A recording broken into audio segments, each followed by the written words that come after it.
राधे राधे। जय श्री कृष्ण। आप सभी का दिन शुभ और मंगलमय हो। मोक्षदा एकादशी व्रत कथा और महत्व। मोक्षदा एकादशी का महत्व। धर्मराज युधिष्ठिर कहने लगे कि हे भगवान, मैंने मार्गशीर्ष कृष्ण एकादशी अर्थात उत्पन्ना एकादशी का सविस्तार वर्णन सुना। अब आप कृपा करके मुझे मार्गशीर्ष माह के शुक्ल पक्ष की एकादशी के विषय में भी बतलाइए। इस एकादशी का क्या नाम है तथा इसके व्रत का क्या विधान है, इसकी विधि क्या है, इसका व्रत करने से किस फल की प्राप्ति होती है, कृपया यह सब विधान पूर्वक कहिए।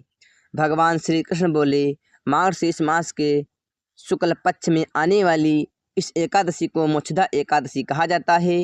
यह व्रत मोक्ष देने वाला तथा चिंतामणि के समान सब कामनाएं पूर्ण करने वाला है, जिससे आप अपने पूर्वजों के दुखों को खत्म कर सकते हैं।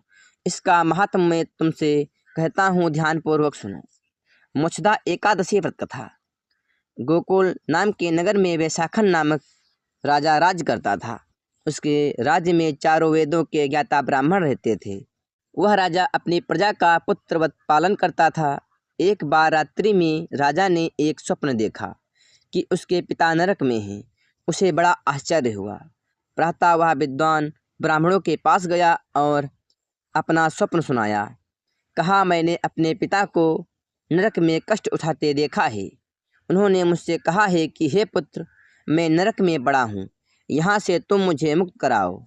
जब से मैंने ये वचन सुने हैं तब से मैं बहुत बेचैन हूँ।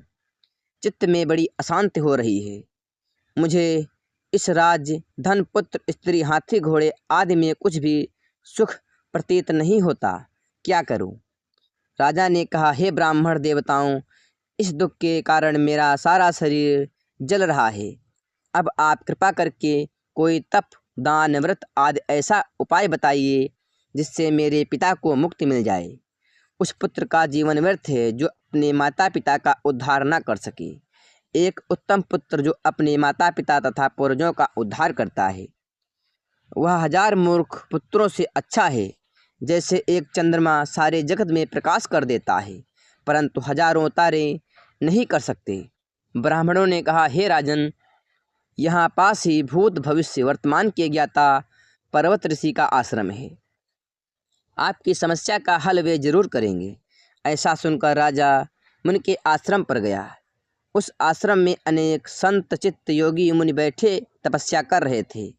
उसी जगह पर्वत मुनि बैठे थे। राजा ने मुनि को साष्टांग दंडवत किया। मुनि ने राजा से संगोपांग कुशल पूछी। राजा ने कहा कि महाराज, आपकी कृपा से मेरे राज्य में सब कुशल है, लेकिन अकस्मात मेरे चित्त में अत्यंत अशांति होने लगी है। ऐसा सुनकर पर्वत मुनि ने आंखें बंद की और भूत विचारने लगी। फिर बोले, हे राजन, मैंने योग के बल से तुम्हारे पिता के कुकर्मों को जान लिया है। उन्होंने पूर्व जन्म में कामातुर होकर एक पत्नी को रति दी, किंतु सौत के कहने पर दूसरी पत्नी को ऋतुदान मांगने पर भी नहीं दिया। उसी पाप कर्म के कारण तुम्हारे पिता को नरक में जाना पड़ा। तब राजा ने कहा, इसका कोई उपाय बताइए। मुनि बोले, हे राजन, आप मार्गशीर्ष एकादशी का उपवास करें और उस उपवास के पुण्य को अपने पिता को संकल्प कर दें। इसके प्रभाव से आपके पिता की अवश्य नरक से मुक्ति होगी। मुनि के ये वचन सुनकर राजा महल में आया और मुनि के कहने अनुसार कुटुंब सहित मोक्षदा एकादशी का व्रत किया। इसके उपवास का पुण्य उसने पिता को अर्पण कर दिया। इसके प्रभाव से उसके पिता को मुक्ति मिल गई और स्वर्ग में जाते हुए वे पुत्र से कहने लगे, हे पुत्र, तेरा कल्याण हो। यह कहकर स्वर्ग चले गए। मार्गशीर्ष मास की एकादशी। मार्गशीर्ष मास की शुक्ल पक्ष की मोक्षदा एकादशी का जो व्रत करते हैं, उनके समस्त पाप नष्ट हो जाते हैं। इस व्रत से बढ़कर मोक्ष देने वाला कोई और व्रत नहीं है। इस दिन गीता जयंती मनाई जाती है। साथ ही यह धनुर्मास की एकादशी कहलाती है।